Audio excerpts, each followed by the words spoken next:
Saya masih berdiskusi dengan Menteri Sekretaris Negara dari Kabinet Bayangan, Ferry Amsari, dan CEO Indo Koperasi Usaha Rakyat 2019-2025, yang juga Ketua Asosiasi Kader Sosioekonomi Strategis, Suroto. Saya ingat juga dalam konferensi pers minggu lalu, Kabinet Bayangan rencananya dalam 3 bulan ini akan mengeluarkan rapor dari pemerintahan Presiden Prabowo Subianto. Kalau melihat debat yang saat ini kayaknya udah jadi bocoran juga rapornya berapa. Iya, tentu saja kami belum menyampaikan elemen penilaian supaya fair ya, agar pemerintah bisa membela diri juga dari data-data yang kami kumpulkan dengan alat ukur konstitusi dan peraturan perundang-undangan.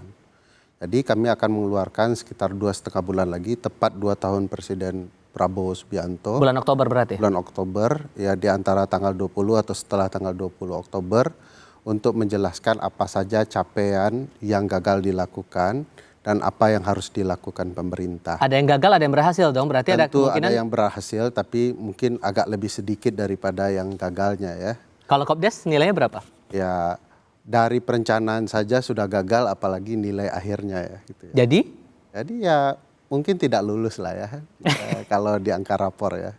Tidak lulus menurut teman-teman Kabinet Bayangan, Mas Suroto? Ya, saya kira Kabinet Bayangan ini kalau tidak mau disebut sebagai bayang-bayang kabinet yang tidak jelas, itu nanti bicaranya pakai data. Dan saya kira ini penting ya, karena Anda mengklaim sebagai pressure group, ya, kelompok kecil masyarakat yang mengatasnamakan akademisi. Anda juga seorang dosen, dan saya kira Anda akan lebih konstruktif kalau memberikan kritik dengan basis analisis yang kuat. Dan kemudian nanti kita akan bertengkar lagi di situ supaya publik tahu. Bertengkar atau berdebat nih? Anda kan awalnya bilangnya debat, ya, tiba-tiba bertengkar, jadi niatnya beda nih. Pertengkaran apa? Pertengkaran substansi, bukan kita asal ngomong, tapi kita punya basis yang kuat. Nah, saya berharap yang namanya Koperasi Desa Kelurahan Merah Putih itu tadi, itu segera akan Bung Ferry rasakan ketika Koperasi Desa Kelurahan Merah Putih ini benar-benar sudah operasional. Sekarang baru di testing itu kemarin 1061. Dan ini orang yang ada di desa itu sudah bisa merasakan manfaatnya karena apa? Gas melon itu tidak boleh lebih dari 16.000. Nah, ini masalahnya, harusnya Bung Ferry dan kawan-kawan ini juga banyak mengkritik ini kementerian maupun BUMN yang mereka itu tidak segera mengalokasikan barang-barang subsidi ini ke koperasi sehingga masyarakat punya alat kendali. Karena apa?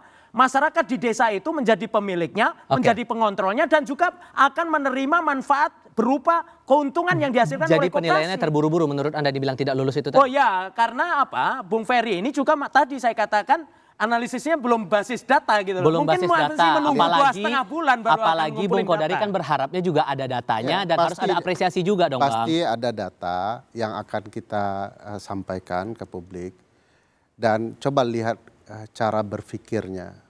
Dia mengatakan peran negara sebagai bagian dari Koperasi Merah Putih, tapi mempertanyakan peran BUMN yang sama-sama negara. Oh ya, jadi Bung Ferry, coba itu bayangkan, justru kan BUMN dan kementerian yang menyembunyikan justru urusan jalur distribusi ya, ini. Kan saya kira kalau Anda analisisnya bagus, sebetulnya bisa aja. Koperasi Merah Putih negara, BUMN negara. Perintah Presiden sudah jelas, pastikan harganya baik. Nah, negara nggak bisa kerjasama untuk mendukung proyek-proyek itu pemerintah. Salah satu yang Anda harus kritik, harusnya menteri-menteri dan dirut BUMN yang tidak menjalankan pemerintahan itu Anda kritik. Kenapa Anda sebagai bagian dari negara tidak mampu bekerja sama dengan negara? Ini kan kegagalan membangun negara dengan cara kerjasama. Tapi kritik Anda belum muncul di situ. Ya ngapa? Kan Anda tinggal kerja sama-sama negara. Justru inilah yang selama ini Presiden Prabowo ingin rubah supaya ada sinkronisasi dan ada kendali demokrasi. Ada Koperasi Merah Putih yang dijalankan oleh perusahaan negara, ada BUMN yang dipertanyakan dan itu adalah perusahaan negara juga. Jadi dia tidak mampu bekerja bersama dan di antara mereka mau mengurus koperasi juga. Jadi ini Presiden ini justru melalui Koperasi Desa Kelurahan Merah Putih supaya ada kendali masyarakat yang selama ini Bung Ferry pun sebagai intelektual sampai tidak tahu kalau ada mafia kartel yang menguasai barang-barang subsidi ini. Dan ini ingin dibongkar, dirombak melalui sistem demokrasi ekonomi koperasi dilakukan oleh Presiden Prabowo Subianto. Bilang kepada Presiden Anda, dia punya kuasa, dia bisa menyelesaikan kartel. Dan itu akan diselesaikan melalui Koperasi Desa Kelurahan Merah Putih. Kenapa Anda suruh saya yang mengkritik? Suruh Presiden Anda menyelesaikannya. Justru itu yang akan dikerjakan melalui koperasi. Harus diinstitusikan, bro. Sudah 2 tahun, bro. ini Koperasi Desa Kelurahan Merah Putih memang belum operasional makanya.